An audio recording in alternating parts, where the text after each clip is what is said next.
ആകെ 12 രാശികളല്ലേ ഉള്ളത്.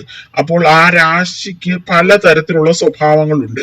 അപ്പൊ തത്വങ്ങളെ അടിസ്ഥാനമാക്കി അവയെ നാലായിട്ട് തിരിച്ചിട്ടുണ്ട്: ജലതത്വം, വായുതത്വം, ഭൂമിതത്വം, അഗ്നിതത്വം. ഇങ്ങനെ ഇത് ഈ മനുഷ്യരുടെ സ്വഭാവം വിശകലനം ചെയ്യാനും ഒരു അടിസ്ഥാന സ്വഭാവം ഉണ്ടായിരിക്കും. അത് നമുക്ക് മനസ്സിലാക്കാനും സഹായിക്കുന്നു. ഈ കാണിച്ചിരിക്കുന്ന പോലെ മേടം, ചിങ്ങം, ധനു ഇവ അഗ്നിരാശികളാണ്. അഗ്നിയുടെ എന്ന് പറയുമ്പോൾ നല്ല ഊർജ്ജമല്ലേ ഉള്ളത്. അപ്പോൾ അവർക്ക് ഊർജ്ജസ്വലത, നേതൃപാടവം, ആത്മവിശ്വാസമൊക്കെ മറ്റു രാശികളെക്കാൾ കൂടിയിരിക്കാനുള്ള സാധ്യത ഉണ്ടെന്നാണ് പറയുന്നത്. നമ്മൾ കൂടുതൽ ഇങ്ങനെ നോക്കുമ്പോൾ എന്താണ് ചെയ്യുന്നതെന്ന് വെച്ചാൽ, ഈ അഗ്നിരാശിയിൽ കൂടുതൽ ഗ്രഹങ്ങൾ വരികയാണെങ്കിൽ, അങ്ങനെയാണ് നമ്മൾ പറയാറ്, അഗ്നിരാശിയിൽ കൂടുതൽ ഗ്രഹങ്ങൾ വരികയാണെങ്കിൽ ഈ പറഞ്ഞ കാര്യങ്ങൾ കൂടുതലായിരിക്കും. ഇവർ പുതിയ കാര്യങ്ങൾ തുടങ്ങാൻ താല്പര്യപ്പെടുന്നവരും ഉത്സാഹികളുമായിരിക്കും. ഇവർ സാഹസ പ്രവർത്തനങ്ങളിൽ ഏർപ്പെടാൻ വളരെ താല്പര്യമുള്ളവരായിരിക്കും, അല്ലെങ്കിൽ മടിക്കുന്നവരായിരിക്കത്തില്ല, അഡ്വഞ്ചറസ് ആയിരിക്കും. കേൾക്കുമ്പോഴേ എന്റെ നാൾ അശ്വതിയാണ്, ഞാൻ ഇങ്ങനെയൊന്നും അല്ലെന്നല്ല പറയേണ്ടത്. അതായത് ഇപ്പൊ ജലരാശിയിൽ കൂടുതൽ ഗ്രഹങ്ങൾ നിന്നിട്ട് ഒരു ഗ്രഹം മാത്രം, ചന്ദ്രൻ മാത്രം അശ്വതി നിൽക്കുവാണെങ്കിൽ ഈ ഗുണങ്ങളൊന്നും കാണുകയില്ല. അത് എല്ലാ ഗ്രഹങ്ങളെയും കൂടെ നോക്കിയിട്ട് വേണം നമ്മൾ പറയാൻ. പിന്നെ ഇങ്ങനെ ഇത് നമ്മുടെ സ്വഭാവം വിശകലനം ചെയ്യുന്നത് തീർച്ചയായിട്ടും വളരെയധികം സഹായിക്കും. വെസ്റ്റേണേഴ്സ് ഒക്കെ കൂടുതൽ ഇതാണ് ഉപയോഗിക്കുന്നത്. മിഥുനം, തുലാം, കുംഭം ഈ രാശികള് വായു രാശികളാണ്.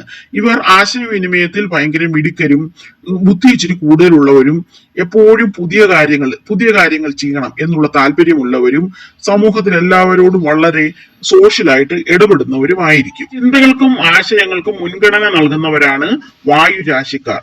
സംസാരിക്കാനും പുതിയ അറിവ് നേടാനും ഇവർ വളരെയധികം ഇഷ്ടപ്പെടുന്നു.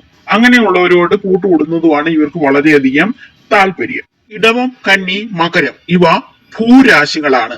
ഇവർ പ്രായോഗികത കൂടുതലുള്ളവരായിരിക്കും, സ്ഥിരതയുള്ളവരായിരിക്കും. അതായത് ഒരു കാര്യം പറഞ്ഞാൽ അതിൽ ഉറച്ചു നിൽക്കാൻ ശ്രമിക്കുന്നവരായിരിക്കും, കഠിനാധ്വാനികളായിരിക്കും. അതുപോലെ കാര്യങ്ങളെ യാഥാർത്ഥ്യ ബോധത്തോടെ കാണാനും ലക്ഷ്യത്തിലെത്തി എത്താനും ഇവർക്ക് പ്രത്യേകമായിട്ടൊരു കഴിവ് കാണും. കർക്കിടകം, വൃശ്ചികം, മീനം ഇവ ജലരാശികളാണ്. ഇവർ വികാരങ്ങൾക്ക് പ്രാധാന്യം കൊടുക്കുന്നവരായിരിക്കും.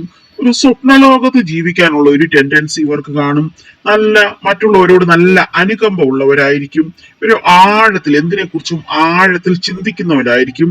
ഇവർക്ക് കാര്യങ്ങൾ മുൻകൂട്ടി കാണാനുള്ള ഒരു കഴിവ് കാണും. ഇൻറ്റ്യൂഷൻ അല്ലെങ്കിൽ അന്തർജ്ഞാനം ഇവർക്ക് കൂടുതലായിരിക്കും.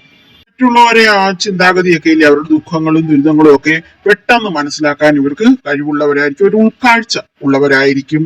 ഇവര് ആഴത്തിൽ ചിന്തിക്കുന്നവരാണെന്ന് പറഞ്ഞില്ലയോ, അതും ഈ ജലത്തിന് ആഴമല്ലേ ഉള്ളത്, അതുകൊണ്ടാണ് അങ്ങനെ പറയുന്നത്. അപ്പോൾ കൂടുതൽ ഗ്രഹങ്ങൾ ജലരാശിയിൽ വരുമ്പോഴാണ് ഈ സ്വഭാവവിശേഷങ്ങൾ കാണിക്കുന്നത്.